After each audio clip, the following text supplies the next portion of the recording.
obrolin bagaimana membangun sebuah perusahaan digital dalam semalam, apalagi di era pandemik. Mungkin nggak sih? Nah, secara logika untuk membangun sebuah perusahaan yang memiliki legalitas, itu paling tidak paling cepat 2 minggu. Karena kita harus bikin perusahaannya kan, nama PT-nya apa, terus domisili, harus bayar sekian juta. Nah, tapi sebenarnya ada solusinya gitu. Solusinya bagaimana nanti nanti saya akan jelaskan. Nggak banyak slide-nya, cuma ada 4. Yang pertama sedikit saja menyinggung apa sih sebenarnya digital company. Nah, apa itu digital company? Nah, sebentar ya. Ini saya geser dulu.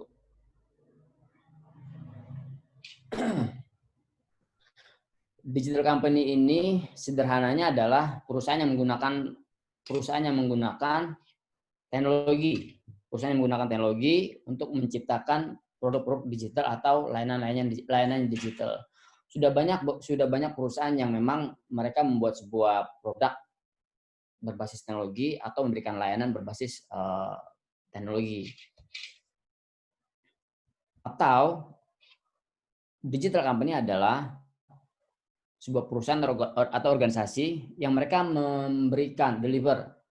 memberikan atau create a new value, nilai-nilai yang baru di sebuah bisnis model termasuk memberikan pengalaman kepada customer dan juga internal capability yang tujuannya untuk mensupport core operation dari perusahaan tersebut. Nah, kalau kita ambil contoh misalnya ya, yang paling gampang itu seperti misalnya Bluebird, pasti semua tahu Bluebird ya.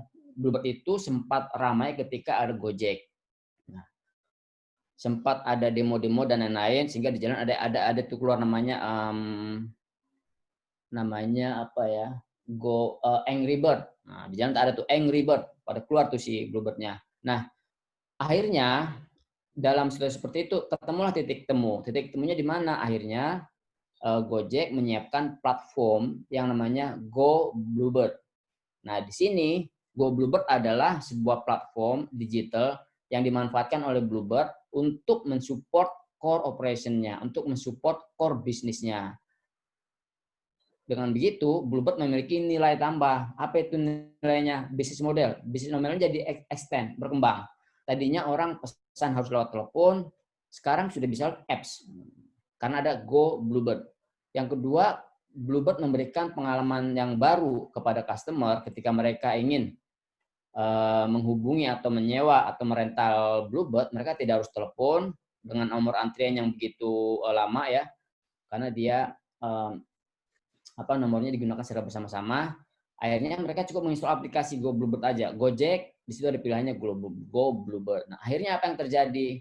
Kapabilitas di internal itu semakin baik. Nah, ini model digital company yang kedua. Dia mensupport, memberikan value. Bentuk lainnya adalah seperti sebuah perusahaan agensi digital misalnya, yang mereka memaintain sebuah brand atau produk dari sebuah perusahaan, itu di-maintain sosial medianya, setiap hari update status ya. Contoh lah misalnya perusahaan Unilever gitu ya, ada pasta gigi namanya Close Up. Nah, ini ada perusahaan digital company yang ngurus kontennya nih. Jadi hari Senin dia update konten tentang X, nanti Selasa update tentang Y, hari Rabu tentang Z, dan seterusnya. Selama sepanjang kontrak. Jika kontraknya 6 bulan, dia akan 6 bulan. Jika setahun. Nanti di akhir tahun biasanya kalau kliennya puas, dilanjut. Tapi kalau kurang puas akan di-pitching kembali gitu.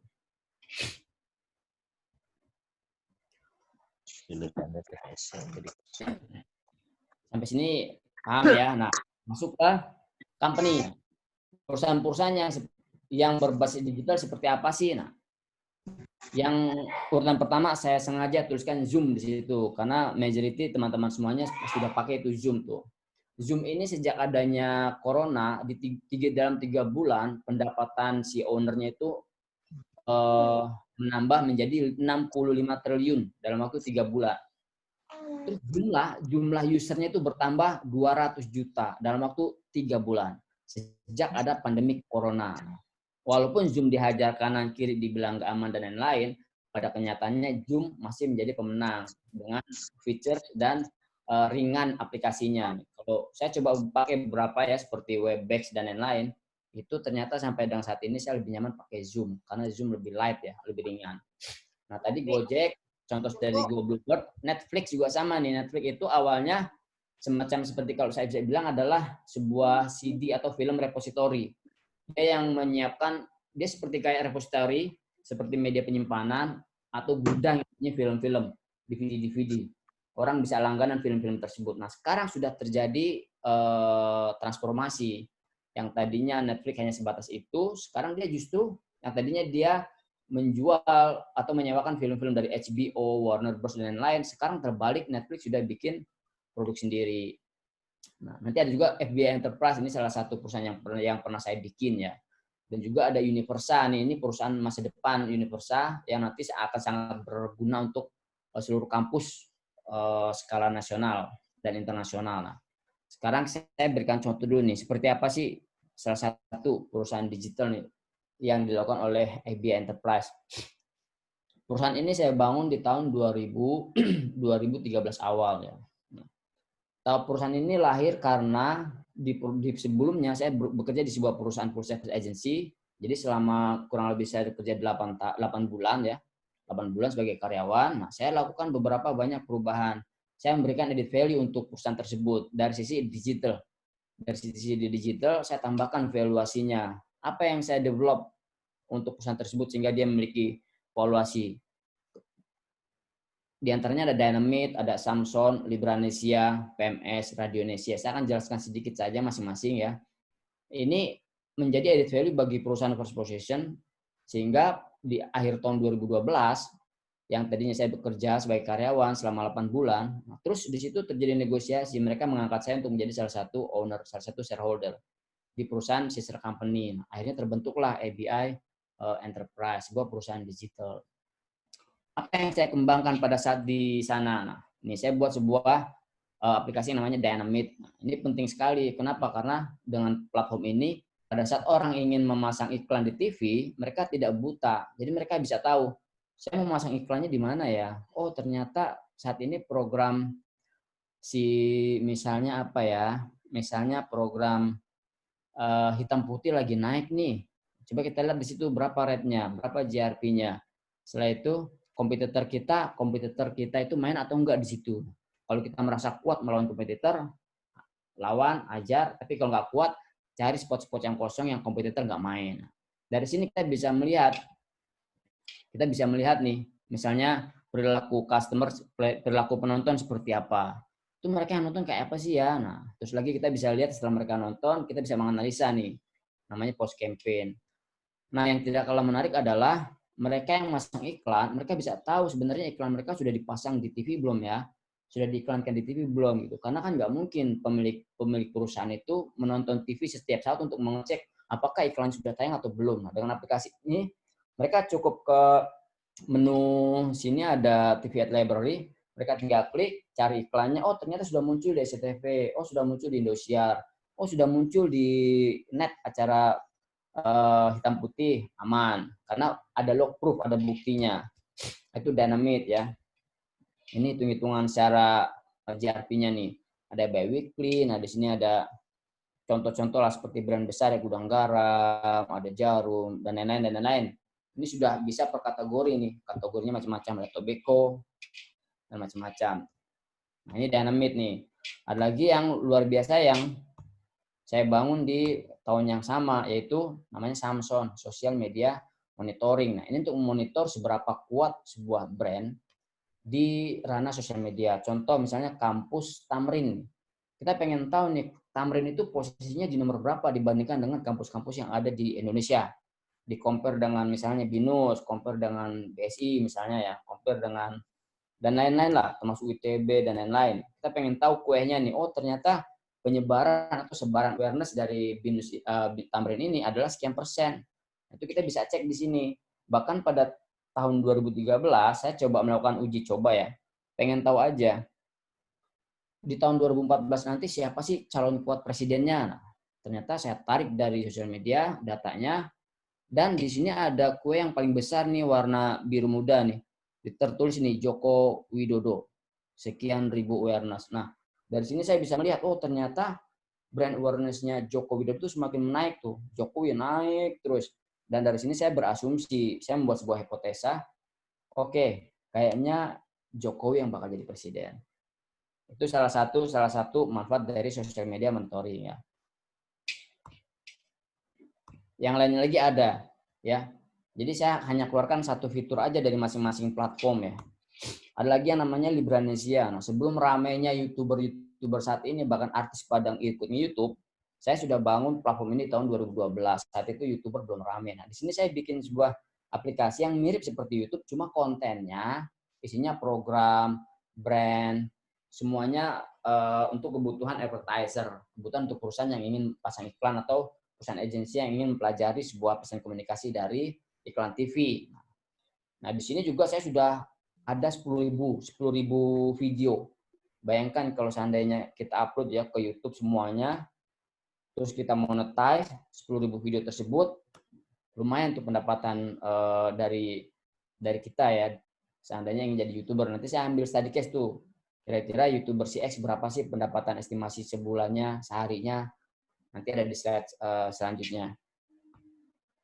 Oke, ini Libranesia. Ada lagi, ini PMS nih. Kalau cewek-cewek pasti paham PMS ya. Tapi maksud saya adalah ini PR monitoring system. Nah, ini juga sama nih. Saya memonitor sebuah brand. Seringkali kan yang terjadi di ranah sosial media itu, ada sebuah brand itu yang dia diserang ya. Pada akhirnya dia down. Sentimennya down sampai menjadi negatif. Nah, tugasnya kami adalah bagaimana brand tersebut bisa netral atau sampai positif. Nah, misalnya contoh tadi case yang pernah saya handle dulu larutan kaki 3 itu kan gontok-gontokan dengan cap badak. Nah, akhirnya di bulan 2013 tuh, di bulan 2013 itu kami tarik datanya tuh. Itu di situ ada warna ya, ada warna ya ungu apa ya, magenta ya. Itu di bulan Januari tinggi sentimen negatifnya nih. Tinggi negatifnya nih. Terus kita maintain sampai akhirnya di bulan April, Mei sudah di titik netral. Begitu pula ini salah satu klien kami nih dulu di tahun berapa saya lupa 2014 kalau nggak salah, kantor Pos Indonesia itu kan salah satu perusahaan logistik yang komplainnya banyak banget ya. Akhirnya kita membentuk sebuah tim orange untuk mengcounter semua sentimen yang ada di sosial media.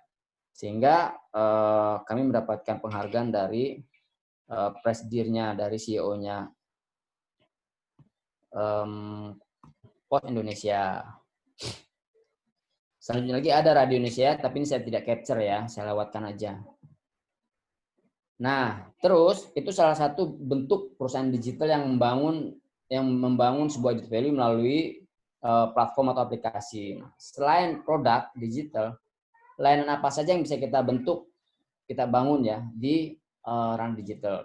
Oh ya, sebelum saya ke sini, itu kan ada pertanyaan, bagaimana membangun sebuah perusahaan dalam semalam. Nanti kita masuk ke slide yang nomor 3 ya. Ini layanannya. Layanan apa yang bisa kita berikan? Ini contohnya ada, kita bisa ambil nih. Kita mau jadi di posisi reviewer saja boleh. Atau mau di media planner aja boleh. Atau di visualizer silakan. Jadi engineer-nya monggo. Atau nggak mau pusing jadi dropshipper aja deh, boleh. Atau mau jadi affiliate, marketing affiliate. Nah, sekarang kita ambil contoh satu. Reviewer, apa sih kerjaannya? Mereka ini adalah seorang konten kreator yang tugasnya mereview produk-produk atau brand-brand yang berterbaran yang dimiliki oleh para advertiser ya. Nah, YouTuber sekarang itu sudah mulai banyak mereview produk-produk yang sudah sponsorship. Artinya mereka ketika mereview itu dibayar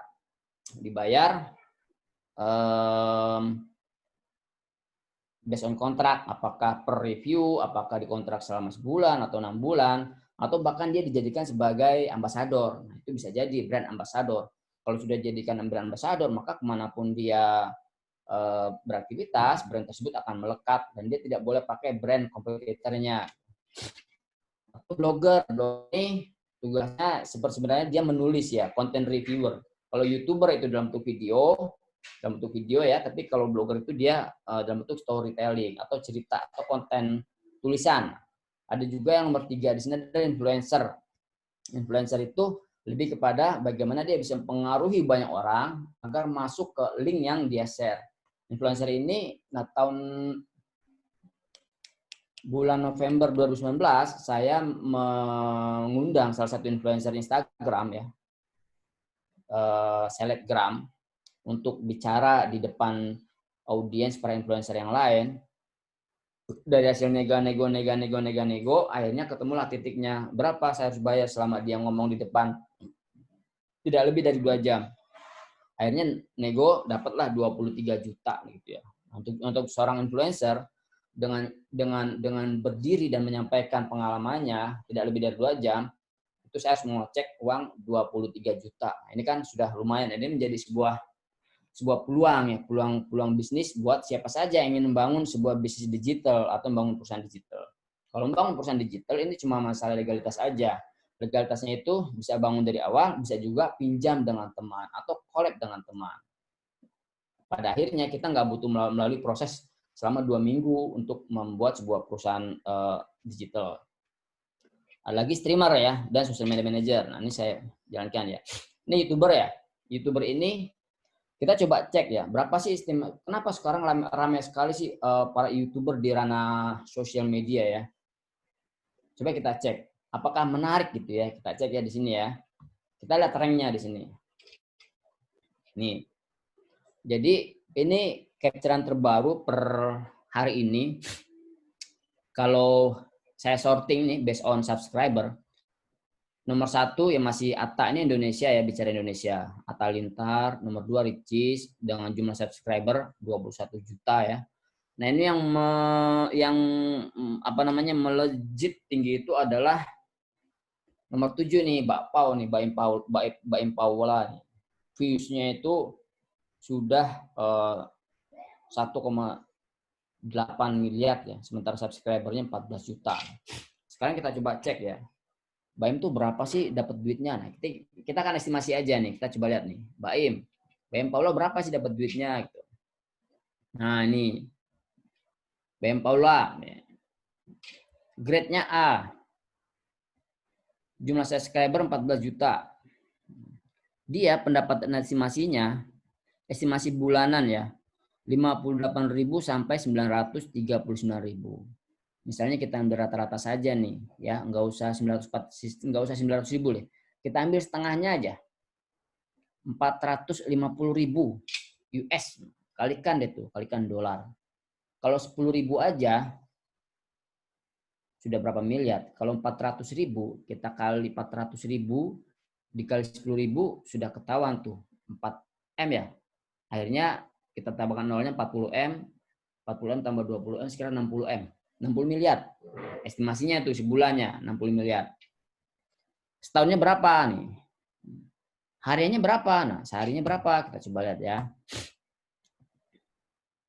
Nih, contoh.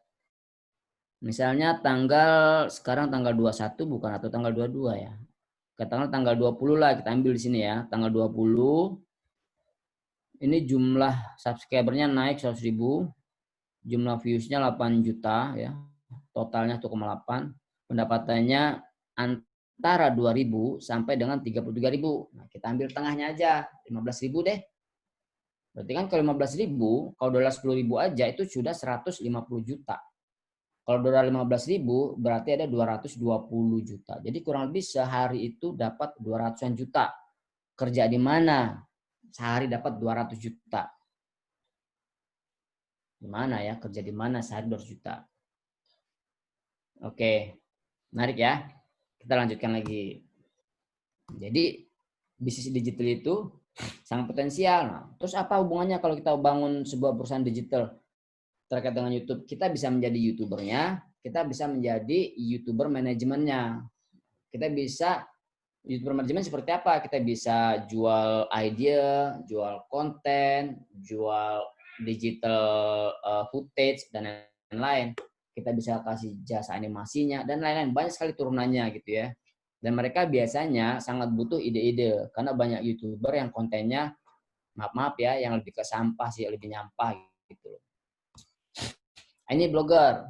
Blogger ini sempat heboh di tahun 2010 sampai 2015. Saat itu saya pernah membayar blogger dari mulai yang levelnya medium sampai yang sudah kampium, yang sudah senior. Yang medium itu saya bayar 1.500.000 per satu tulisan. Itu kurang lebih ukuran kertas A4 lah, 30 baris. Dilengkapi dengan foto dan video kalau ada. Kalau nggak ada, foto doang boleh. Dia nulis, posting di blog mereka, terus di-share. Nah, blogger. Atau ada tuh yang senior namanya, saya kasih inisial aja, NK ya. Saya harus bayar berapa untuk satu tulisan. Dia minta, waktu itu kan saya bacain, Pak boleh nggak dengan 1,5 juta? Oh, kalau 1,5 juta itu hanya untuk cukup satu kali tweet. Nah, saya harus bayar 1,5 juta kalau saya minta dia sekali tweet. Saya bilang, kalau sekalian nulis berapa? Kalau sekalian nulis 10 juta. Nah, ini untuk yang senior nih. Artinya apa? Artinya bahwa potensi untuk membangun sebuah bisnis digital itu masih terbuka lebar. Kalau nggak suka di shoot kamera, ya sudah nulis aja di belakang layar. Tulis yang bagus, pasti nanti akan sampai kepada konsumen, kepada target yang butuhkan. Kalau tulisan itu nyampe ke mereka, kita akan dihubungi, dicari, dan kita akan diminta untuk membuat kontennya atau menyampaikan idenya. Nah, ada lagi influencer nih. Influencer tugasnya cuma woro-woro nih. Nanti dari agensi ngomong, hey influencer, ini ada konten nih, ada link, tolong diposting di sosial media kalian ya. Udah, sekedar itu aja. Di tahun 2010, kami pernah nego ya ke salah satu artis ya. Namanya nggak usah saya sebut lah ya. Jadi kalau saya minta dia untuk nge-tweet sekali, dia minta 30 juta, artis Indonesia. Dia minta 30 juta. Ya sudah, karena itu terlalu tinggi, kami cari yang levelnya masih rendah lagi, yang dapat sekitar 7 jutaan. Ini influencer tugasnya begitu, kita kasih konten, tolong dong ini diposting di sosial media kalian, di Twitter, di Facebook, di Instagram. Twitter sekian, Facebook sekian, Instagram sekian, di total berapa? Sekian. Yaudah Twitter aja deh, sama Instagram, Facebook nggak usah, misalnya bisa kayak gitu. Tugas influencer itu membuat orang supaya datang ya. Nah, ada lagi yang namanya streamer. Nah, ini yang memang sedang tren, bisnis tren di tahun 2020 nih. Ada posisi yang namanya streamer. Apa bedanya influencer dengan streamer? Kalau influencer lebih ngajak orang untuk lebih ke woro-woro, datang ke link misalnya. Kita ngasih link, kita ada event nih, kita broadcast. Ada invitation apa, kita broadcast. Tapi streamer, dia menjual atau menjelaskan atau mereview sebuah produk, dari mulai product knowledge-nya, USP ya, unique selling point-nya, unique selling proportion-nya, sampai kalau ada diskon, ada potongan harga dan lain-lain, dia jelaskan secara live. Maksudnya live gimana? Dia bisa di Facebook Live, bisa di macam-macam aplikasinya ya. Atau kalau di e-commerce saat ini seperti Shopee, Lazada itu sudah bisa live gitu ya. Nah, kita juga bisa menjadi streamer tuh. Caranya gimana? Ya, bisa menjadi streamer untuk produk sendiri atau jadi streamer untuk produk orang lain, atau bisa juga streamer untuk jadi streamer di Shopee dan Lazada. Cukup di rumah aja kerjanya. Yang penting koneksi internetnya harus kuat. Nah, ini yang mungkin salah satu bagian paling mudah, tapi ya lumayan bersiko ya. Kenapa? Karena menjadi social media manager, dia adalah memaintain semua konten-konten yang ada di social media, di internet, terkait dengan brand yang di-maintain. Misalnya kita dapat kerjaan nih maintain brandnya apa ya, brand Coca-Cola lah misalnya ya. Udah, kita akan buatkan plan-nya tuh selama 1 bulan nih. Senin pagi kontennya ini, Senin siang ini, Senin malam itu. Sehari kayak minum obat tuh 3 kali tuh. Nah, itu kalau seandainya, semua konten tuh harus sudah di-approve oleh klien. Jadi kita bikin selama sebulan konten plan-nya, timeline-nya, kirim ke klien, mereka approve, baru kita terima, oke kita tinggal masukkan aja.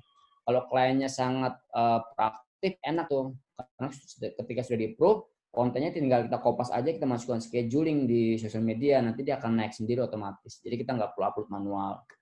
Nah, kita bisa mengerjakan beberapa brand, maksimal 3 brand lah. Kenapa? Karena harus sesuai dengan karakter yang kita pegang. Jadi kalau seandainya Anda nih kepengen cari tambahan, saya mau kerja sebagai social media manager, yaudah pergi aja ke beberapa grup yang memang kontennya terkait dengan dunia advertising misalnya, bisa ke Facebook agensi X agensi. Nah di situ banyak tuh isi-isi daripada isinya seperti perusahaan digital, advertiser, pemilik brand. Kita bisa tawarkan di situ.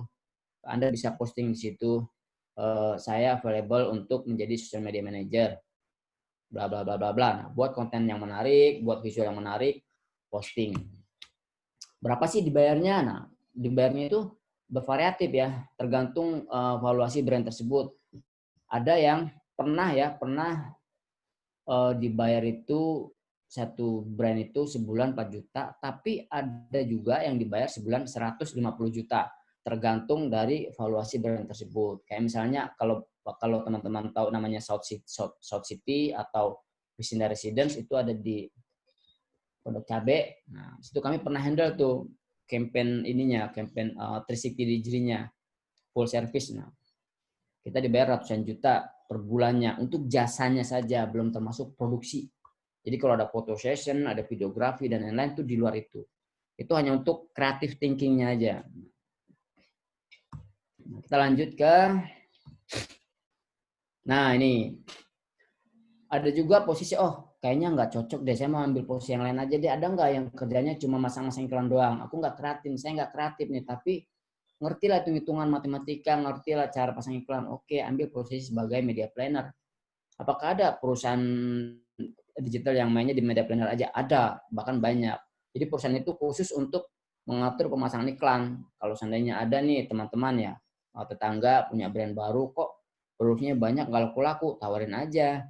Ini saya bantuin deh biar produknya laku. Saya kenalkan produknya di sosial media.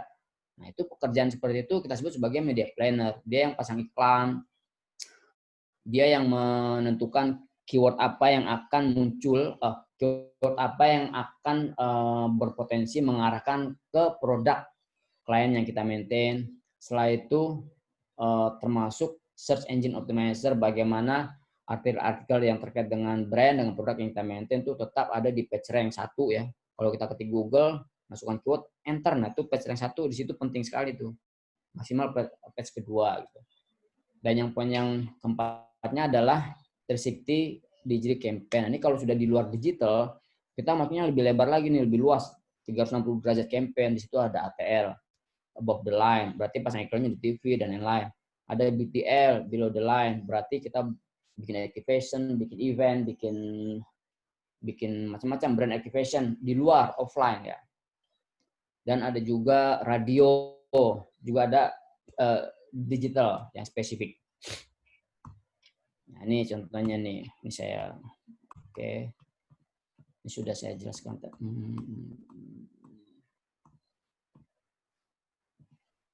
Yes, masuk ke visualizer. Saya nggak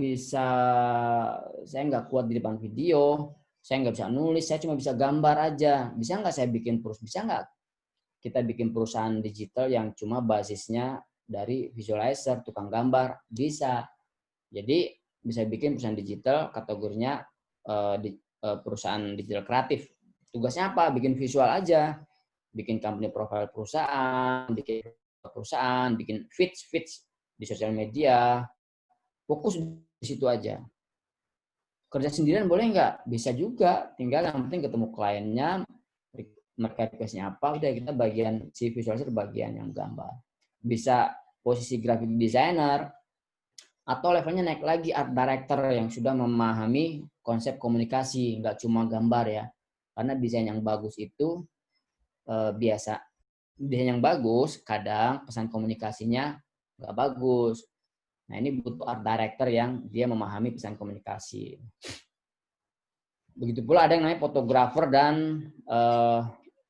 videografer. Nah, jadi visualizer pun kalau pengen bikin perusahaan digital pun bisa sebatas perusahaan-perusahaan yang menerima desain-desain aja, bisa juga. Atau, aduh, saya kan backgroundnya di IT. Ya sudah, bikin aja perusahaan digital basisnya ke teknologi kreatif.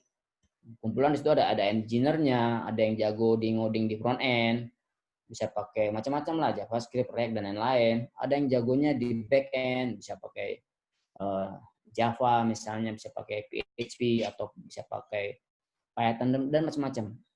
Tapi saya bisanya di UI UX aja. Oke, silakan aja. Jadi dari perusahaan digital ini bisa juga nih UI UX-nya dipisah sendiri.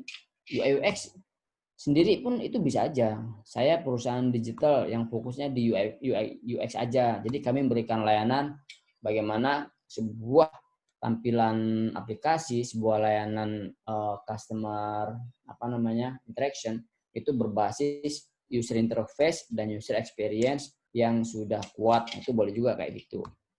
Tinggal dipilih aja. Nah, lanjutnya apalagi potensi yang bisa kita lakukan untuk bangun sebuah perusahaan digital? Aduh, pusing semuanya. Saya memang gampang aja lah. Pengen jualan aja deh. Hobinya di rumah aja cuma mainan sosial media.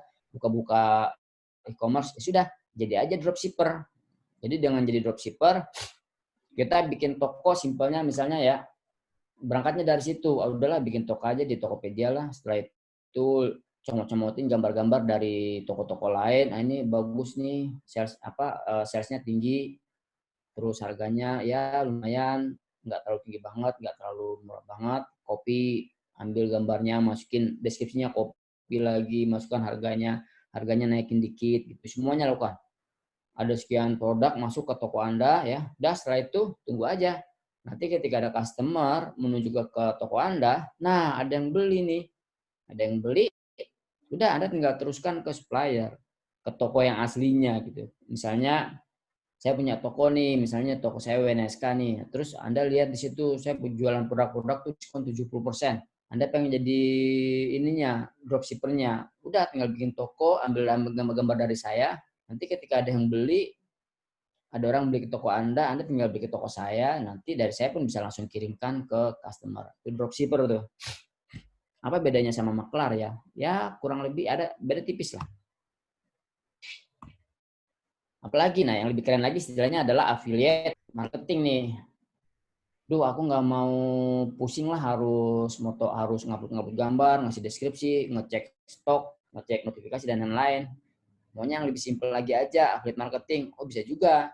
Dah cari beberapa produk digital yang berbasis menyediakan layanan affiliate marketing.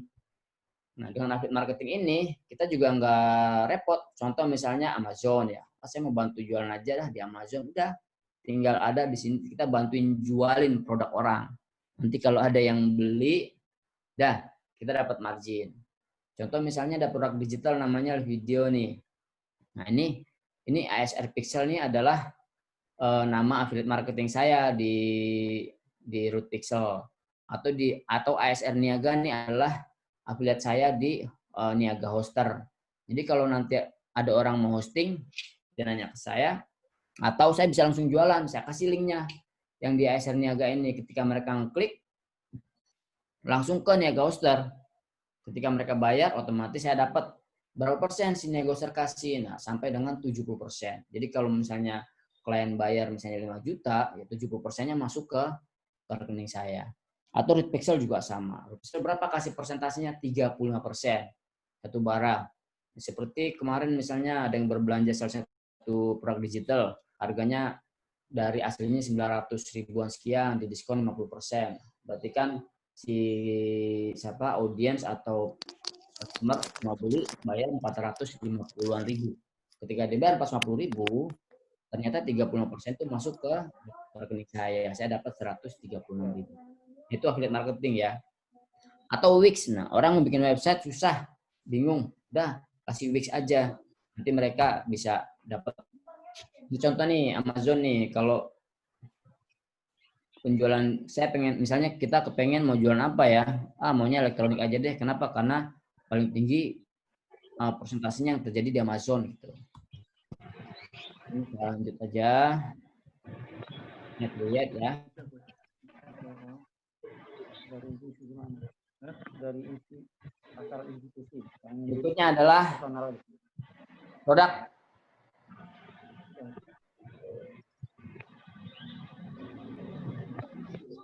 Suaranya ada noise ya.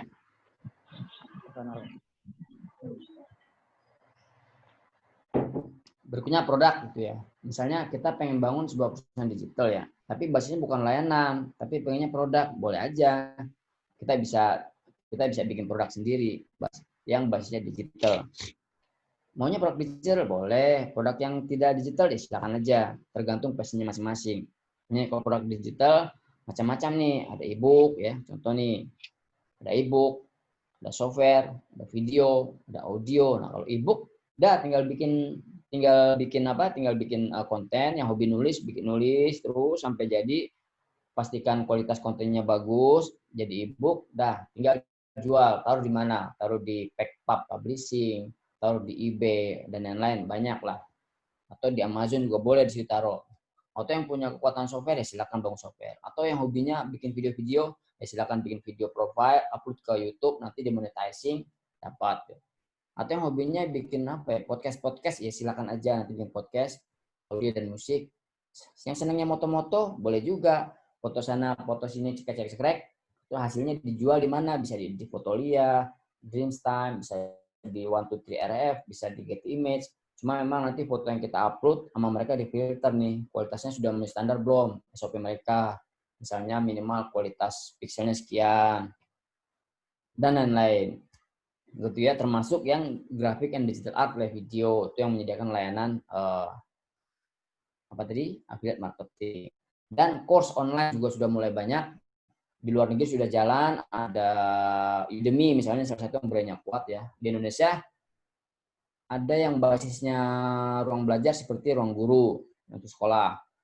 Nah, sudah mulai ada lagi yang baru namanya Universa. Terus kalau kita pengen jualan produk, kita perlu tahu nih produk apa yang paling banyak dibeli. Nah, ini komposisinya nih. Di dunia e-commerce itu mulai dari tahun 2012 sampai 2019, hasil riset saya, produk fashion itu masih di urutan nomor 1. Di tahun 2017 dikesundul dengan produknya digital seperti digital payment, PPOB, pulsa dan lain-lain. Nah, itu tidak saya masukkan tuh karena dimasuknya ke digital payment ya. Artinya sampai saat ini pun fashion masih di nomor 1. Yang kedua, teknologi produk macam-macam tuh, ada headset, ada power bank dan lain-lain. Ada juga yang produk kecantikan, buku, bahkan barang-barang yang second juga banyak masuk ke dalam kategori barang yang dicari. Nah, di sini teman-teman bisa bangun sebuah perusahaan digital mulai dari hal yang sederhana. Misalnya apa? Saya mau bikin perusahaan digital bidangnya di course misalnya. Boleh, tinggal pakai platform yang udah ready aja. Nggak usah pusing-pusing. Hosting di mana? Pilih aja tadi tuh yang ada affiliate-nya. Misalnya di Niaga Hoster, atau kepengennya yang VPS, atau pengennya yang cloud. Misalnya pengennya yang lebih canggih, Amazon Web Service misalnya, atau Google Cloud Platform. Silakan. Nah, terus websitenya gimana? Ya, pakai aja template yang udah jadi di Envato misalnya, murah, cuma $50. Terus produknya ya foto-foto.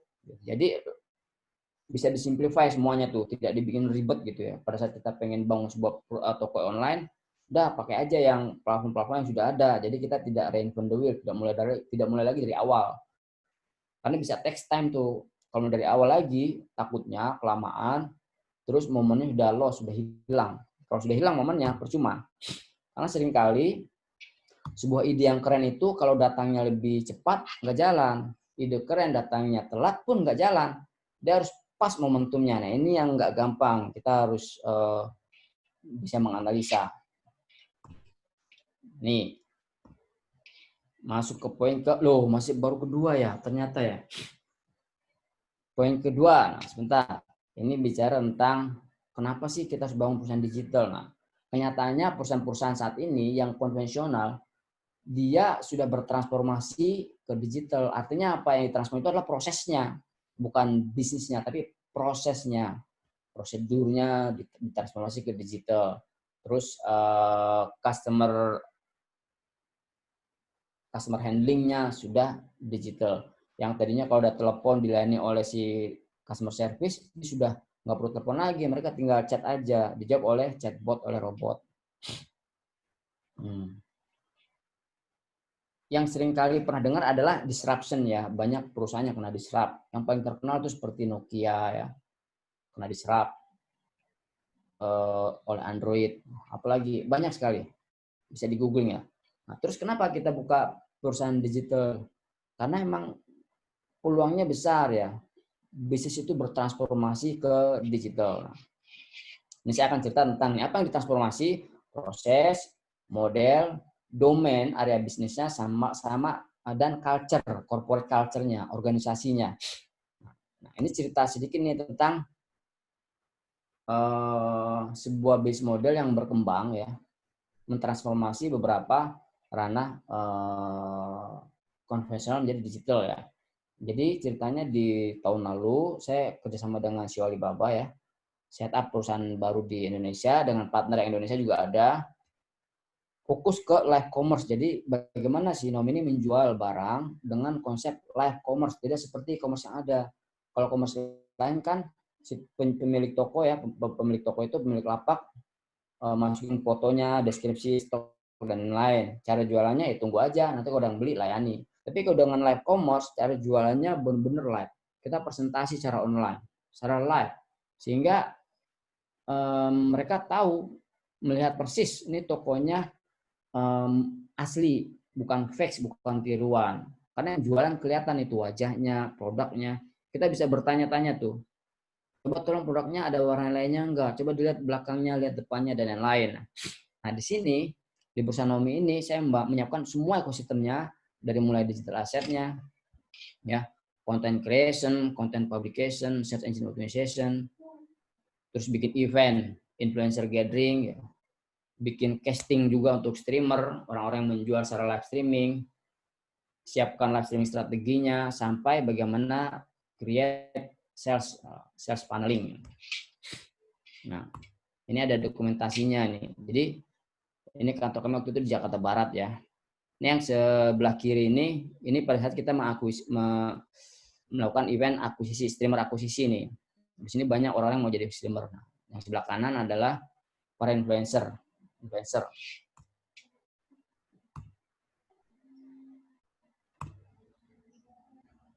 Apa yang ditransform dalam digital adalah pertama adalah prosesnya. Tujuannya agar apa? Agar cost-nya rendah, life cycle-nya bisa lebih kecil. Yang tadinya life cycle seperti ini, berapa titik dikurangi, dikecilkan. Terus kualitasnya bisa lebih tinggi. Karena apa? Karena data, analitik, ada API. Saya pengen jadi perusahaan yang misalnya perusahaan digital tapi fokus ke API saja. Bisa juga, karena dengan API ini menyambungkan antara platform satu sama lainnya supaya bisa ngomong, tengah-tengah di sini bikin. Kenapa kita belanja di Tokopedia, di situ muncul ada JNE, JNT dan lain, karena ada API itu yang langsung connect ke mereka. Ketika kita pilih JNE, langsung notifikasi nyampe ke JNE. Terus JNE lihat, oh ada orderan dari Agung nih, dikirim ke Depok, kirim. Bisnis model, nah, ini yang terjadi nih, perubahan. Netflix berubah dari video distribution menjadi video creation. Apple juga sama. Dia bikin iTunes ya, sehingga orang bisa menikmati layanan musik dari situ, bisa beli dari situ. Uber juga sama, taksi industri berubah drastis karena ID yang disautarakan oleh Uber. Termasuk domain dalam bisnis juga berubah. Amazon tuh tadinya bicara e-commerce dan lain-lain. Nah, sekarang dia membangun AWS, salah satunya ya. Ini salah satu aja, karena networknya Amazon banyak banget. Dia bangun namanya Amazon Web Service, bikin layanan cloud. Google yang awalnya search engine, terus bikin Google Earth, bikin Google Map dan lain-lain. Terus juga domainnya mulai di transformasi, dia menyiapkan cloud, Google Cloud Platform, dan banyak lainnya. Ini sebagai contoh kecil aja. Paling nggak ada gambaran ketika terjadi business transform tuh apanya aja sih, proses, business model, domainnya, dan yang paling penting culture nih. Bagaimana culture orang-orang yang kerja di perusahaan tersebut, mindsetnya digital. Jadi tidak manual lagi. Kasih laporan, kertas. Apalagi ya, absensi, ceklok. Nah itu sudah nggak kayak gitu tuh. Ya digital mindset semua serba digital. Tolong dong informasi laporannya ada kan di dashboard, tinggal login aja. Nah misalnya kayak gitu. Kenapa digital ya itu penting. Terus kita mau ambil bagian yang mana? Nah yang paling mudah adalah, kan tadi saya sudah jelaskan banyak sekali itu ya, area-area yang bisa disentuh ya. Nah sekarang yang tidak kalah menarik adalah kita perlu membaca tren kedepannya kayak apa sih. Nah, dari sisi konten, dari sisi bisnis model, sampai prediksi di tahun 2050 tuh kayak gimana. Nih, kita lihat nih konten trennya nih. Jadi konten tren di tahun 2020 sampai dengan 2020 itu memang konten trennya ke arah video tuh, ke arah video. Yang pakai YouTube juga jumlahnya udah luar biasa banyak lah. Dan hampir semuanya itu bukannya YouTube. Sekarang orang sudah jarang nonton TV. Terus kalau saya programmer bagaimana? Kalau saya programmer misalnya, bisa ambil area sini nih. Bikin aplikasi video streaming. Terus, apalagi nih saya sudah saya jelaskan tadi. Atau Nes Daily nih. Nes ini dia lulusan, bukan lulusan. Dia kuliah di Harvard. Tapi dia postpone tidak dilanjutkan. Dia lebih kepada memilih belajar di alam. Keliling ke 60 negara lebih, bertemu dengan orang-orang yang punya valuasi, di-shoot ke YouTube. Nah, ini contohnya nih. Ini contoh aja ya. Kita lihat sebentar ya.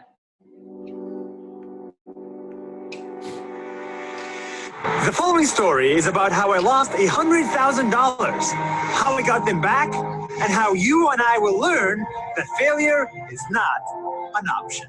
Exactly 320 days ago, I've decided to start a company, the NAS Daily Company. It was going to be a technology startup. It was going to be an app that helps you make videos like mine. So I raised money, and before I knew it, 17 amazing investors gave me $250,000 to build that app. I was ecstatic, and I was ready to get to work. I made the designs. Here are the initial designs. Hired a team, all of us. And worked day and night from everywhere. The back of a bus, the back of a plane, and the back of a car. In New Zealand, Rwanda, and San Francisco. I spent money on engineers, lawyers, anything to get that app built. And before I knew it, I was $100,000 down, but I was on top of the world. I flew the team to the Philippines. We built, designed, and built again. And after 1 month, the app was ready.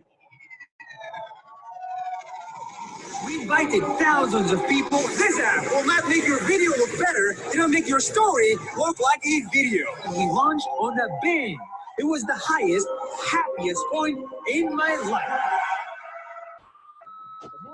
But the morning after, I realized the bitter truth that the app sucked. Despite the hype, the app just wasn't good enough, it wasn't perfect, and I hated it. In 24 hours, I went from hero to zero. I lost motivation, I fired the team, and I left the Philippines. I was close to defeat, admit failure, and close down everything. And when you reach that stage, you have to think deeply and carefully of the options ahead of you. You either admit defeat, fold everything, and return whatever's money left to 17 angry people, or you persist. I took the second option, I persisted. And instead of making an app, I decided to make more videos because that is what I'm best at. I've made 1,000 videos, got 1 billion views, and learned a ton. So why am I making an app? The new idea was simple.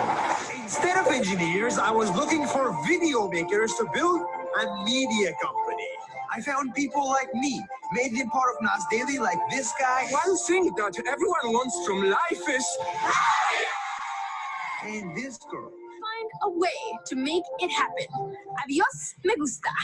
I taught companies how to make videos and I charged them for it. And now, instead of building an app, I'm building a network of creators that is around the world. I'm building a video studio that is the best in the world, and that change of direction paid off. That $100,000 we lost, we made it back and more.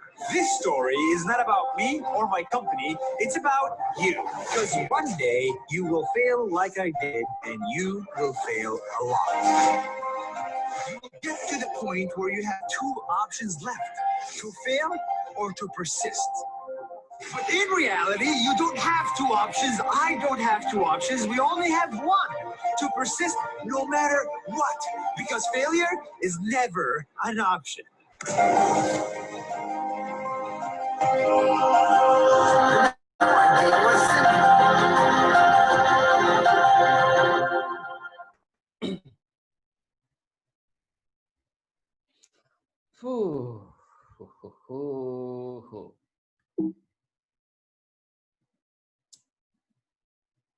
Oke, kita lanjut lagi. Oke, saya full. Waktunya Pak ya. Masih berapa lama lagi? 10 Pak ya. Gitu aja ya.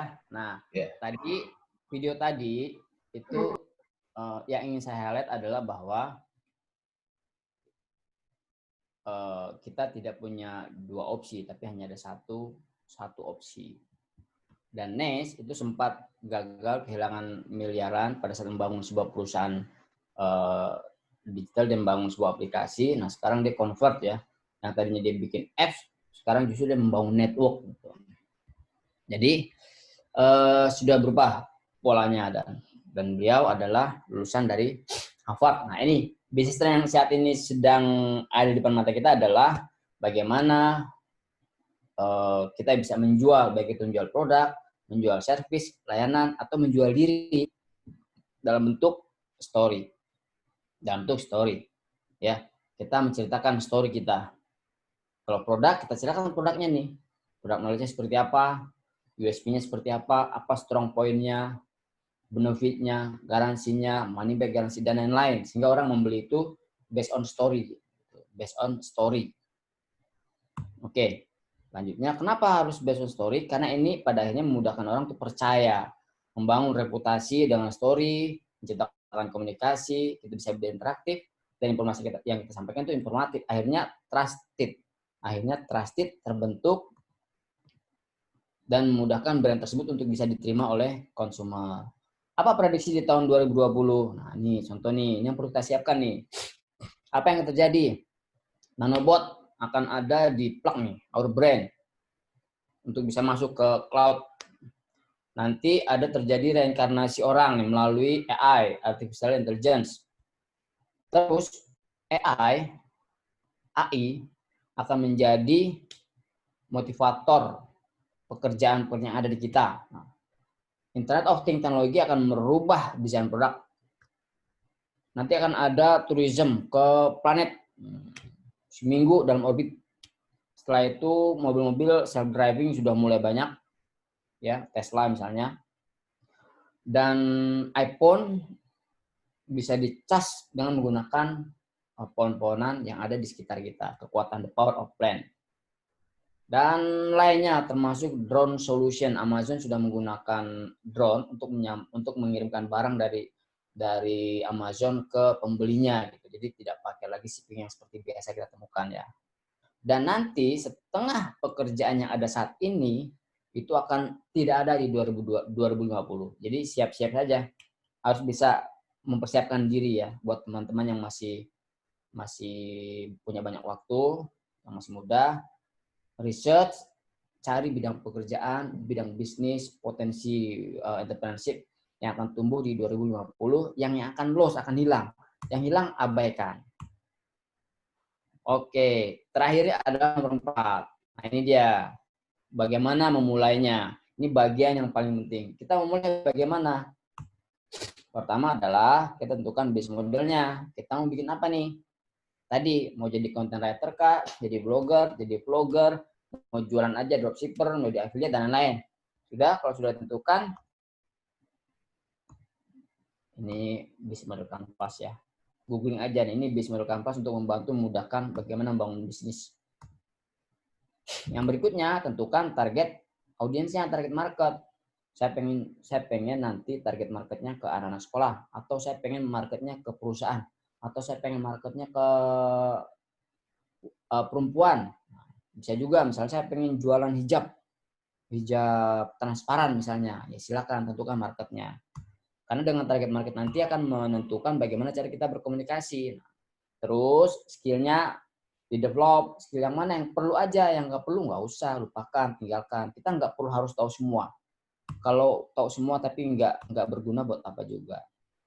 Berikutnya adalah pilih domainnya, pilih area bisnis yang mau kita jalankan. Dan kolaborasi. Kita bisa kolaborasi dengan siapapun. Kita mau dengan teman atau mau sendiri, better collaborate. Nanti bagaimana untuk membangun sebuah perusahaan digital company yang bisa langsung siap terbang ya. Cari orang-orangnya, ada yang paham tentang digital marketing, paham tentang digital kreatif, paham tentang visualizer ya, cara gambar, foto, paham cara nulis, terus mempublikasi, memanage di sosial media, cara pasang iklan, media planner, bagi influencer dan lainnya tuh bisa dicari. Legal, nah ini legal nih. Kalau harus kan harus legal bisnisnya, betul. Bisa ngajukan ke notaris, proses 2 minggu. Tapi kalau mau besok jadi, bisa pakai perusahaan saya. Saya ada perusahaan baru, usianya baru 2 tahun dan bidangnya di IT, digital, e-commerce. Buat teman-teman yang pengen punya bisnis digital, pengen bangun perusahaan digital, pakai aja perusahaan saya. Feel free. Gitu. Jadi nggak butuh semalam. Sekarang besok sudah bisa jalan. Kartu nama gimana? Bisa bikin gampang. Nanti saya kasih nama PT-nya, alamatnya, gampang. Setelah itu, kalau sudah, apa yang kita lakukan? Bikin channelnya di sosial media, microsite atau landing page, bikin di marketplace, tergantung model bisnisnya. Kalau mau jualan dropshipping, ya udah marketplace. Kalau mau jualan video blogging, bikin microsite. Kalau mau jualan social media manager, ya udah bikin sosmed aja, cukup. Dan ini poinnya nih, ada reach, promotion, shareability, discoverability, itu harus paham. Biar kenapa? Biar reach-nya tinggi, promosinya jalan, shareability-nya tinggi. Semakin channel yang kita bikin banyak, maka potensi shareability-nya semakin tinggi. Dan semakin mudah ditemukan discoverability.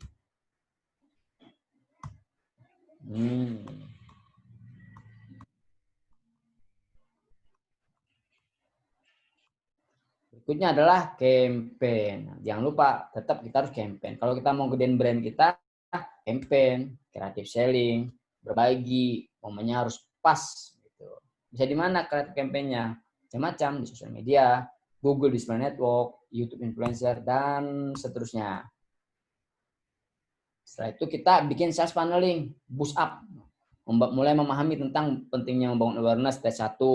Bangun awareness dulu. Setelah awareness mereka tahu, 02, bangun ketertarikan. Setelah mereka tertarik, masuk step 3, pancing mereka untuk memutuskan untuk membeli layanan kita, membeli produk kita.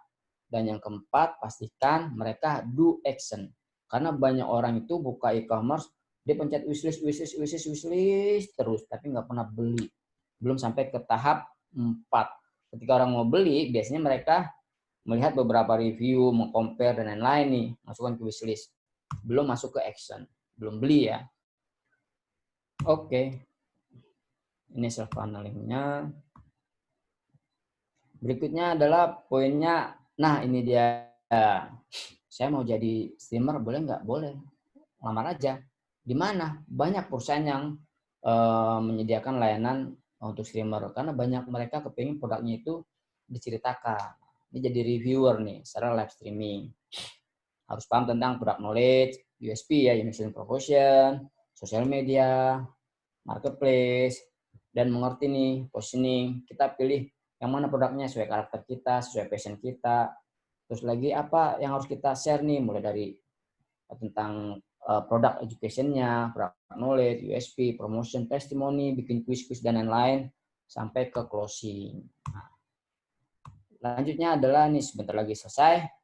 Pilih recommendation. Kalau sudah punya usaha bisnis digital, butuh orang lain untuk membicarakan tentang produk kita atau layanan kita, namanya testimoni.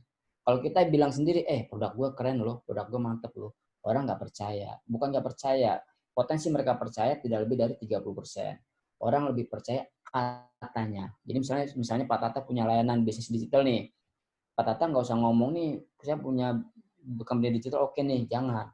Pak Tata bisa minta tolong siapa? Bisa minta tolong saya, bisa apalagi bisa minta tolong siapa, misalnya Habibie meninggal ya. Bisa minta tolong siapa yang brandnya udah gede. Ketika dia ngomong, orang langsung percaya. Ini namanya peer recommendation. Karena lebih dari 70% orang percaya dengan peer recommendation daripada brand owner. Dari saya cukup sekian, teman-teman semuanya. Semoga bermanfaat. Jika ada yang ingin didiskusikan, silakan. Terima kasih. Salam semangat.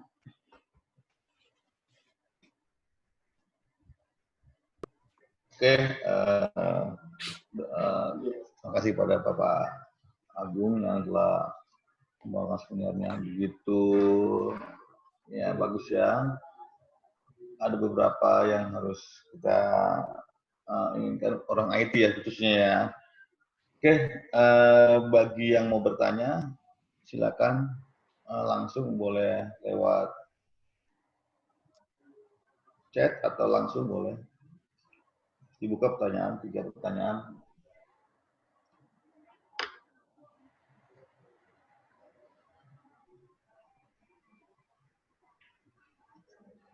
Oke, ada yang bertanya?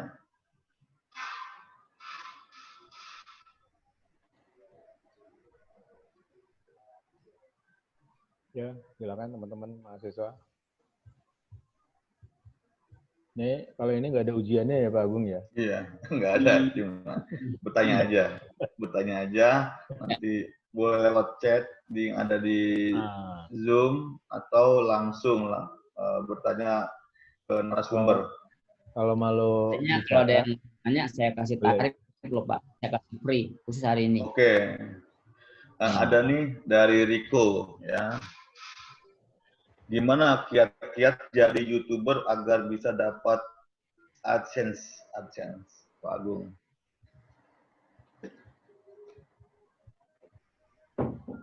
Dari Rico Agus Iya. Ivan. Iya. Kiat-kiat jadi YouTuber biar bisa dapat AdSense. YouTuber itu dia algoritmanya kan terus berkembang ya. Dulu kita kalau upload video, bisa langsung dimonetizing. Kalau sekarang sudah nih ada syaratnya. Minimal 4.000 jam tayang. Berarti video kita itu harus dilihat orang totalnya, total itu 4.000 jam. Yang kedua, itu harus sudah minimal 1.000 subscriber. Artinya apa? Kalau kita pengen dapat AdSense, video kita kualitasnya tidak hanya kuantitas ya, kualitasnya harus bagus gitu. Kalau kita pengen cepat dapat AdSense, video kita kualitas bagus dan durasinya buat yang panjang.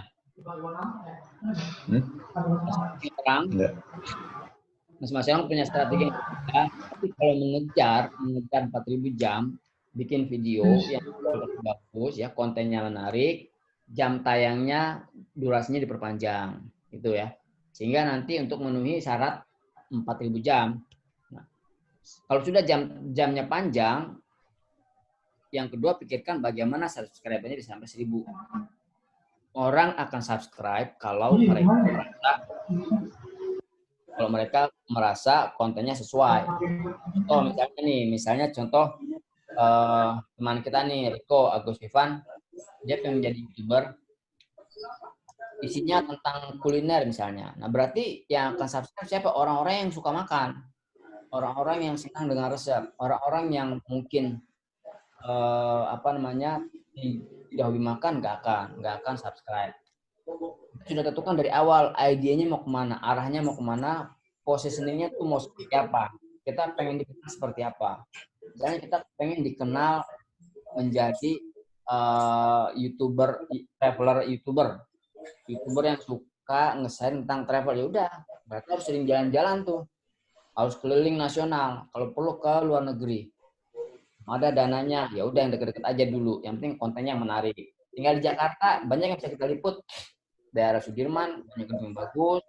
Jadi artinya bagaimana kita bisa mengemas konten tersebut baik dari sisi visual, videografi, lighting terutama, dan konten bagaimana kita menyampaikan bisa dikemas dengan rupa sehingga konsumen, audiens atau user tuh menarik, merasa tertarik dengan konten tersebut dan akhirnya subscribe. Ketika konten itu durasinya misalnya 1 jam, ya, let's say misalnya 1 jam, berarti kan satu orang nonton tuh sudah 1 jam. Kalau 21 jam berarti butuh 4.000 user yang nonton untuk bisa dapat 4.000 jam. Jadi memang kembali kepada ini, Pak Riko, kembali kepada kreatif. Bagaimana kita mengemas konten tersebut kreatif, ya, kualitas kontennya bagus, durasinya bisa diperpanjang juga. Lain halnya seperti Nes Daily itu. Nes Daily itu selalu rata-rata bikin video cuma 1 menit. Kenapa? Karena dia Nes Daily tidak ingin menyanyiakan waktu orang. Itu 1 menit, walaupun itu menit, singkatnya ada suara apa ini ya? Walaupun dia bikinnya cuma 1 menit, jadinya 1 menit, tapi prosesnya itu 10 jam. Jadi untuk bikin satu video 1 menit itu prosesnya NSDL itu 10 jam, rata-rata 10 jam. Nah jadi poinnya di situ tuh, Pak Riko. Kontennya harus berkualitas, durasinya dipanjangin, dan istiqomah. Kalau bisa setiap hari upload, silakan. Nggak mampu, baru sekali ya silakan. Nanti lama-lama intensitasnya tinggi. Kalau sudah tim, itu sudah bagus. Di YouTuber ada salah satu YouTuber namanya, siapa ya? Sebentar. Mas, siapa namanya YouTuber itu, Mas? Yang kamu follow? Yang kontennya nggak jelas. Saya lupa itu anak saya follow ya. Kontennya nggak jelas, saya nggak suka. Ternyata dia menyasar ke anak-anak. Dia menyasar ke anak-anak. Sehingga sekarang followersnya itu sudah, subscribernya sudah, kalau nggak salah sekitar 5 jutaan. Kontennya saya kalau nonton gitu nggak jelas konten apa, tapi anak-anak suka. Berarti dia menyasar anak-anak. Nah artinya tadi kembali ke strateginya tuh Pak Riko. Target audiensnya tuh siapa yang mau kita sasar. Kalau kita target audiensnya mahasiswa, berarti kontennya tentang mahasiswa. Target audiensnya anak-anak, ya sudah upload konten-konten yang memang ya lucu-lucu dan dunianya anak gitu. Kurang lebih begitu ya, Pak Riko ya. Baik Pak, terima kasih Pak. Oke Riko, ya udah selesai itu ya. Ini yang kedua ada dari Su Henry. Bagaimana meningkatkan tahapan keamanan perusahaan digital tersebut terhindar dari pembajakan, Pak? Jadi pembajakan nih, Pak. Su Henry Isman. Bagaimana meningkatkan tahapan keamanan perusahaan digital tersebut terhindar dari pembajakan? Memang harus didaftarkan. Jadi contoh paling sederhana adalah, contoh ya, paling sederhana, saya 2013 saya bikin channel ya, Libranesia. Jadi pas saat baru mulai belum lama itu, seminggu, 2 minggu, 3 minggu, terus meningkat followers subscribernya itu cepat sekali. Tapi saat ini channel saya sudah diblok sama YouTube. Padahal masih banyak video yang mau saya upload nih. Video yang sudah tersedia itu sekitar 5 ribuan di YouTube ya. Namanya kalau nanti teman-teman sempat coba aja cari TVC Collection. Nah, itu yang saya bangun sama tim dan sudah di-ban sama YouTube. Saya udah nggak bisa akses lagi. Tapi videonya tetap tayang. Subscribernya juga udah puluhan ribu ya.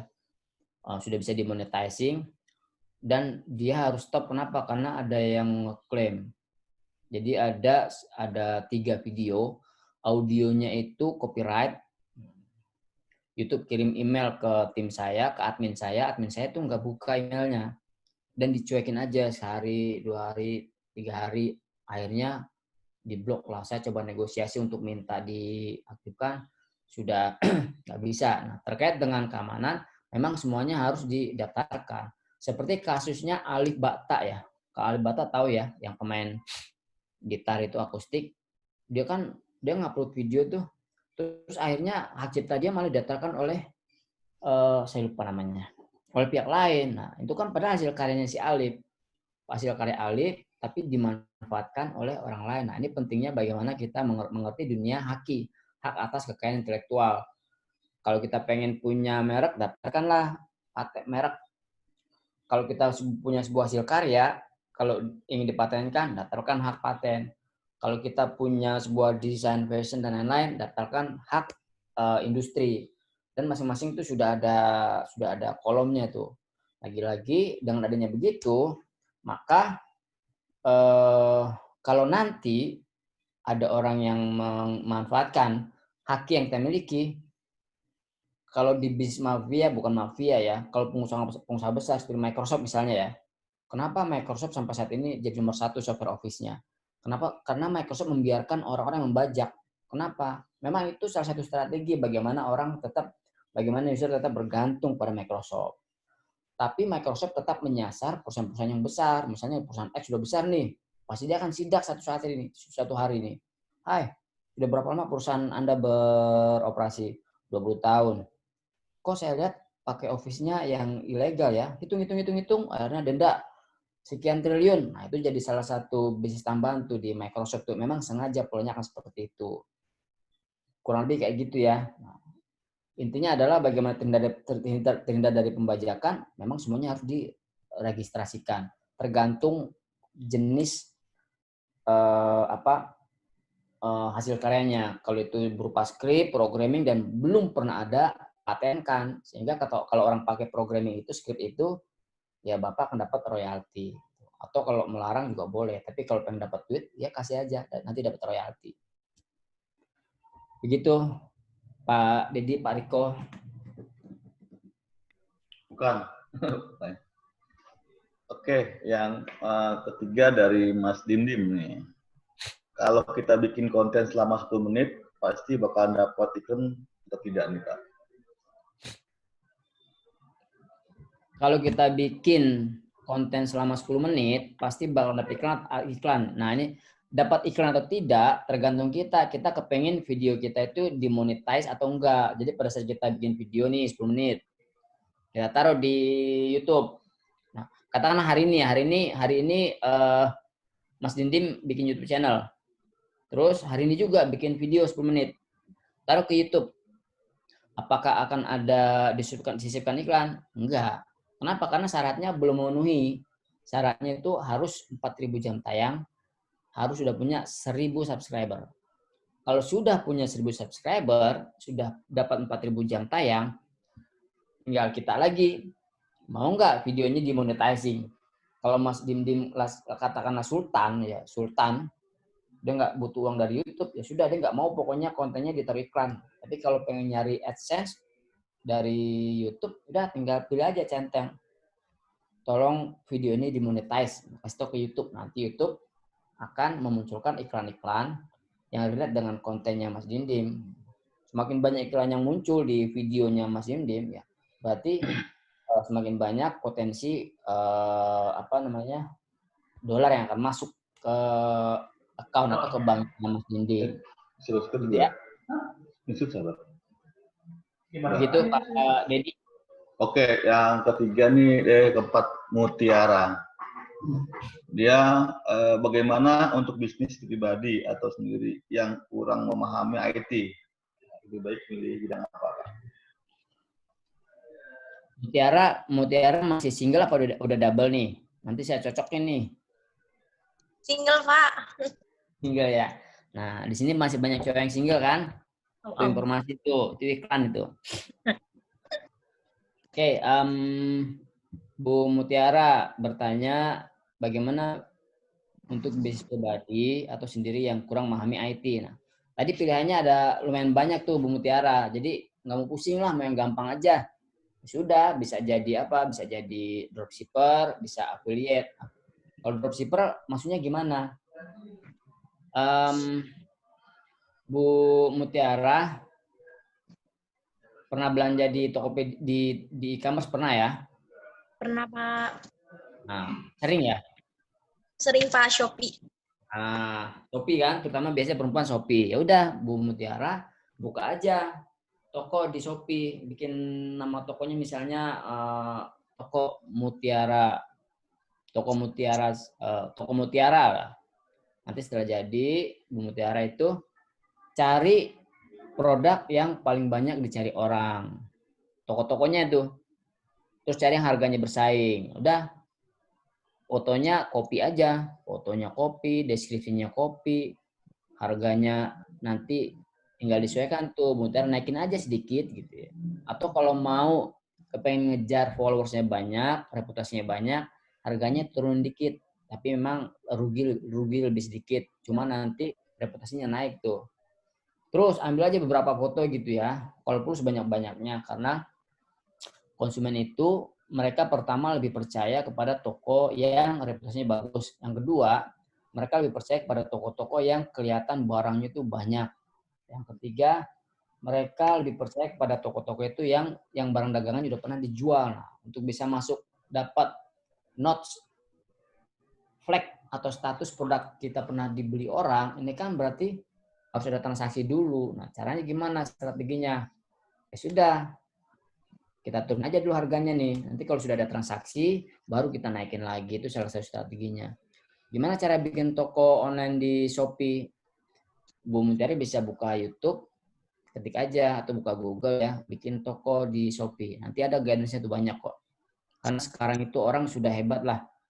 Sekarang ini hebat nih, mindset-nya, paradigmanya udah berubah ya. Kalau dulu orang ditanya belum tentu mau jawab. Kalau sekarang orang nggak ditanya aja sudah ngasih jawaban, sudah masing-masing menjelaskan tuh di artikel, di blog, di YouTube dan lain-lain. Padahal nggak ada yang tanya. Nah, itu sudah berubah Pak, sudah berubah paradigmanya. Begitu ya. Semoga Iya, Pak. paham ya, Bu Mutiara ya. Ya, terima kasih, Oke, Pak. yang ini kelima nih. Tempat atau website paling laku untuk jualan foto. Dari Pak Hanif, Muhammad Hanif. Dari Pak Hanif, tempat atau website. Ini website apa genset ya? Paling laku untuk jualan foto di mana ya? Kalau tergantung target marketnya nih. Kalau misalnya kita mau jualan ke agensi ya, itu di Getty Image. Getty Image itu jadi salah satu reference yang sangat kuat untuk perusahaan-perusahaan agensi untuk beli foto gitu ya. Kalau mau yang paling basic ya udah di Instagram aja. Taruh aja di Instagram atau di Facebook, bikin marketplace di Facebook atau bikin postingan di Facebook, upload aja foto-foto bagusnya.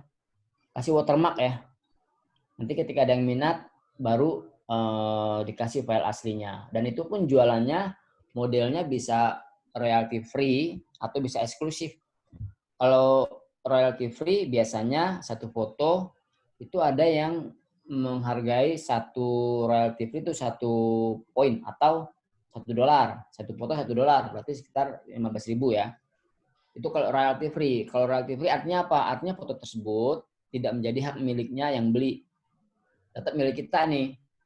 Misalnya kita punya foto beruang nih, dibeli sama si Bu Mutiara, bayar $1. Terus dibeli lagi sama Pak Abu $1. Dibeli lagi sama Andika $1. Kok boleh? Boleh, karena itu royalty free. Tapi kalau eksklusif, misalnya Bu Mutiara atau Pak Hanif pengen beli foto saya yang foto beruang, saya mau beli foto beruang saya tapi eksklusif, ya udah, saya hanya boleh menjual kepada Pak Hanif. Tapi harganya bisa berkali-kali lipat. Kalau royalty free hanya $1, ini saya bisa jual misalnya $2.000. Tapi saya udah nggak beli lagi tuh, udah nggak bisa jualnya kemana-mana. Foto itu jadi hak miliknya Hanif. Websitenya banyak lah, tinggal googling aja, ada Fotolia. Bagusnya sih coba semua toko, semua website.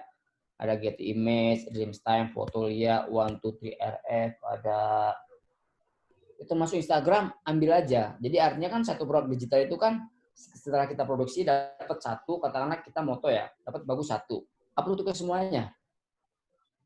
Ke banyak channel. Semakin banyak channel, banyak toko, potensi mendatangkan buyer semakin banyak. Gitu Pak Hanif, Pak Didi. Ya. Oke, terima kasih Pak. Oke, yang ini bagaimana caranya agar produk yang dipajang di aplikasi marketplace kurang begitu pandai untuk buat iklan promosi kayak ini. Bu Elis Kurniangsih. Nah, gini. Ya, seperti tadi yang sudah saya jelaskan tuh, challenge-nya ketika kita jualan di marketplace ya. Ini kan sebenarnya di marketplace itu banyak toko-toko yang tidak adil ya, yang fake lah. Dia sebenarnya nggak punya toko fisiknya, nggak punya toko fisik, tapi dia bikin toko online aja. Strateginya bagaimana? Nah, pertama kita harus melihat nih, pertama dari sisi konten ya, foto nih. Kalau kita upload foto kita di e-commerce, di marketplace, usahakan satu SKU itu, satu SKU ya, satu link, satu URL, itu ada 5 foto. Tampak depan, tampak belakang, tampak atas, bawah, kanan, kiri. Satu. Yang kedua, title-nya nih, title-nya tuh harus clear. bahkan ada juga ya mereka tuh yang pakai tricky, jualan sepatu bukan merek Nike ya, mereka misalnya jualan sepatu mereknya ABC. Nah, dia tulis tuh jual sepatu merek ABC, bukan Nike, bukan Adidas, bukan lain-lain. Sehingga ketika orang ngetik Adidas sama Nike, keluar tuh sepatu itu. Itu salah satu trik ya. Yang kedua adalah deskripsi. Deskripsi ini penting sekali. Orang akan percaya pada suatu toko yang deskripsi tentang produknya itu detail. Detail, panjang, clear, jelas. Nah, orang akan milih toko yang nama gambar produknya sama, title-nya sama, tapi deskripsinya akan pilih yang jauh lebih komplit, lebih jelas ketimbang yang deskripsinya cuma ada 5 baris, 6 baris, tapi dia akan pilih yang penjual tuh lebih suka banyak yang membaca, lebih senang memilih toko yang barang yang deskripsinya tuh detail. Baru yang keempat adalah tentang pricing, strategi harga. Nah, googling tuh, searching barang yang Bapak jual itu di marketplace, harganya seperti apa kompetisinya. Kalau misalnya jauh kompetisinya, itu berat. Tapi kalau kompetisinya ya tipis-tipis, potensinya masih ada. Selama reviewnya itu bagus. Kalau reviewnya nggak bagus, orang sudah takut. Nah, yang berikutnya, yang kelima adalah jangan takut untuk pasang, misalnya kalau di Tokopedia ada top ads, jangan takut pasang top ads. Dah, pasang iklan di top ads tuh. Pengalaman saya, jadi ada salah kira-kira 3 bulan lalu saya bikin toko baru ya di Tokopedia. Bikin toko baru, jadi pasang cuma ada 2 kategori produk. Bulan pertama dapat tuh salesnya 8 juta. Bulan kedua 11, bulan ketiga 16 juta. Nah, itu kita pasang pakai top ads tuh. Elis ya. Jangan takut untuk mengeluarkan budget marketing, karena memang kita butuh budget marketing untuk bisa nge-grab atau meraih atau merich calon customer kita. Gitu ya. Kalau seandainya nggak mau nih, misalnya Bu Elis nggak mau pusing lah urusan teknis, partnership, cari teman yang hobi, yang suka dengan yang teki-teki itu, yang senang dengan urusan teknis, bermitra aja. Kalau Bu Elis sudah nikah ya sama suami atau sama anak, kalau anaknya udah paham dewasa. Kalau tidak, bisa partnership. Tapi kalau pengen belajar, bisa dicoba pelan-pelan, pasti bisa kok. Karena semua panduannya lengkap di internet. Begitu ya, Bu Elis, Pak Didi. Oke, yang terakhir ya, ini pertanyaan. Habis itu kita buka semua kita mau foto bareng. Yang terakhir, bagaimana cara beradaptasi bisnis online dalam new normal? Nah, ini dari Septian. Ya, Pak Septian, bis online itu yang saya rasakan, baik itu pandemi COVID ataupun new normal, itu justru yang saya rasakan di toko saya itu tinggi salesnya. Jadi ada di toko saya itu jual kategori ini ya, headset ya. Kayak gini nih, saya contoh ini.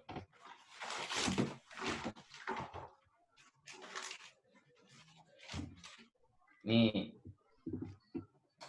Ini salah satu, lihat nggak?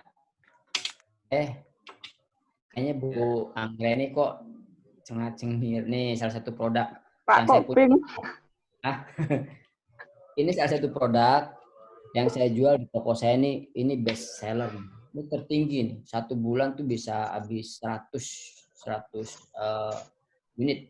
Harganya itu berapa ya? Harganya 90 ribuan. Ini produk ini saya langsung dapatkan dari Cina. Harga normalnya ini 300.000 nih. Harga 300.000 jual di toko saya di WNSK. Ini paling laris nih. Ternyata banyak pembelinya tuh. Produknya lucu ya, Pak Didi kalau pakai ini ngajar itu keren juga. Betul.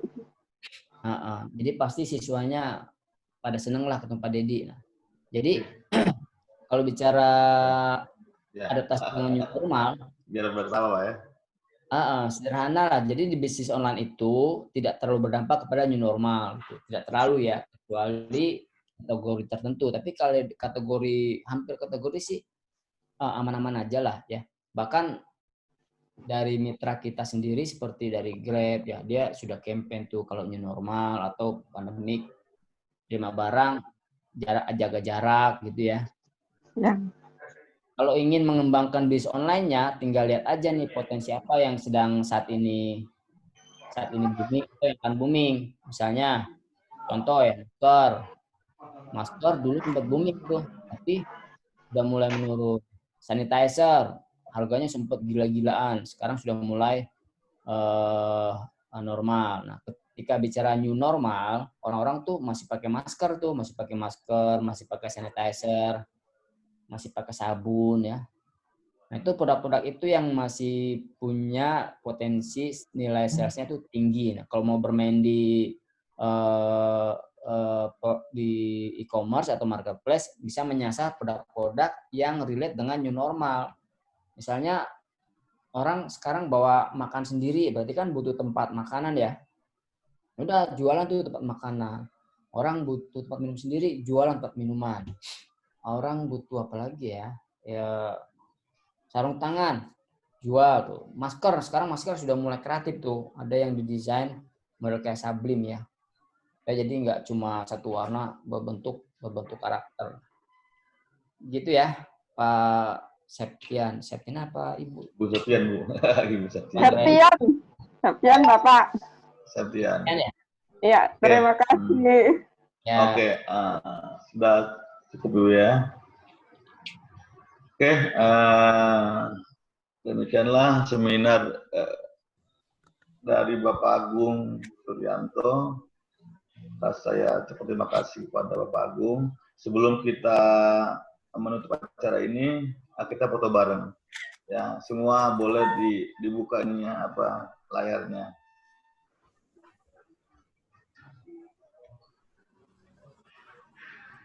Ya, tunggu.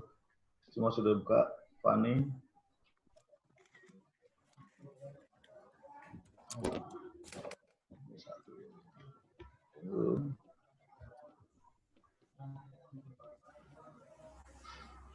Saya pakai headset seperti ini, kira-kira dari sekian banyak foto mana yang dilihat dulu?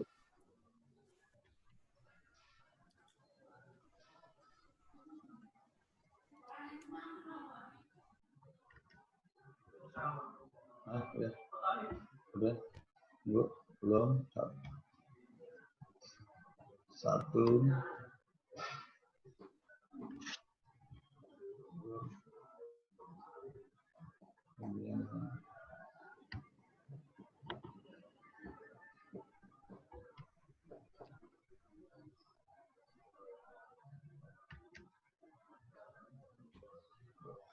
Sudah, Pak Deddy? Belum lemot.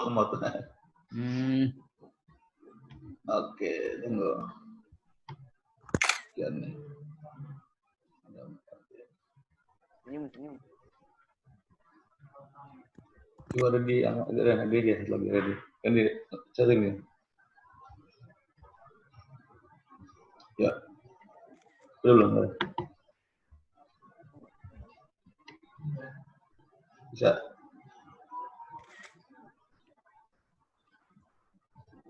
Oke, udah 2 aja. Oke, 1. Semuanya 1, 2, 3. Ya, mantap. Oke. Ya, terima kasih atas kehadirannya. Tetap semangat. Salam sejahtera semuanya. Assalamualaikum warahmatullahi wabarakatuh. Waalaikumsalam. Waalaikumsalam. Waalaikumsalam warahmatullahi wabarakatuh.